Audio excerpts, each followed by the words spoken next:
கையில சுத்தமா காசு இல்லாதனால தன்னோட பொண்ணை கூட்டிட்டு எங்க போறதுன்னு தெரியாம பிளாட்ஃபார்ம்ல உட்கார்ந்து இருக்காரு.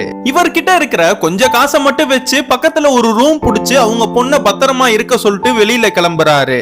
இவர் ஒரு கம்பெனில இன்டர்வியூ அட்டன் பண்ணனால இவருக்கு டாக்ஸி ஓட்டுற வேலை கிடைக்குது. இந்த பொண்ணு ஏஜ் அட்டன் பண்ணனால இந்த பொண்ணுக்கான வேலை எல்லாத்தையுமே இவரு தான் பார்க்க ஆரம்பிக்கிறாரு. ஆனா அந்த பொண்ணுக்கு குறிப்பிட்ட வயசு தாண்டினதுக்கு அப்புறம் இதனா அப்பா பார்க்க கூடாதுன்னு அந்த பொண்ணு எந்த வேலையுமே செய்ய விட மாட்டா.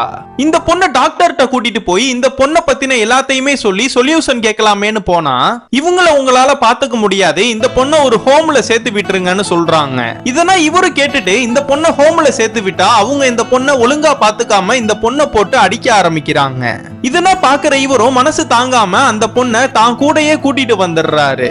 ஒரு நாள் இவரு நைட்டு டாக்ஸி ஓட்டிட்டு போயிட்டு இருக்கும் போது ஒரு திருநங்கைய நிறைய ரவுடி பசங்க கிட்ட இருந்து காப்பாத்துவாரு. அந்த பொண்ணு மூலியமா இவருக்கு ஒரு வாடகை வீடும் கிடைக்குது. அதுல தன்னோட பொண்ணை நல்லா பாத்துக்கிறாரு. ஒரு நாள் தன்னோட பொண்ணை தனியா விட்டுட்டு போயிருக்கும் போது இந்த பொண்ணு குடத்துக்குள்ள கை விட்டு கை மாட்டிக்குது.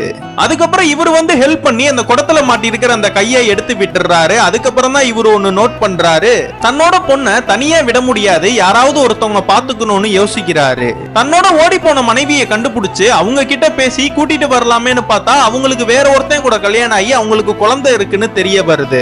இதெல்லாம் தெரிஞ்சுக்கிட்ட இவரும் தன்னோட பொண்ணை பாத்துக்கிறதுக்கு யாருமே இல்லாதனால தன்னோட பொண்ணை கூட்டிட்டு நைட்டு கடல்ல சாகலான்னு போறாரு. கடைசியில இவர் காப்பாத்தின அந்த திருநங்கை அங்கதான் இருப்பாங்க. இவங்க ரெண்டு பேரையுமே கடல்ல இருந்து காப்பாத்தி வெளியில கூட்டிட்டு வந்துடுறாங்க.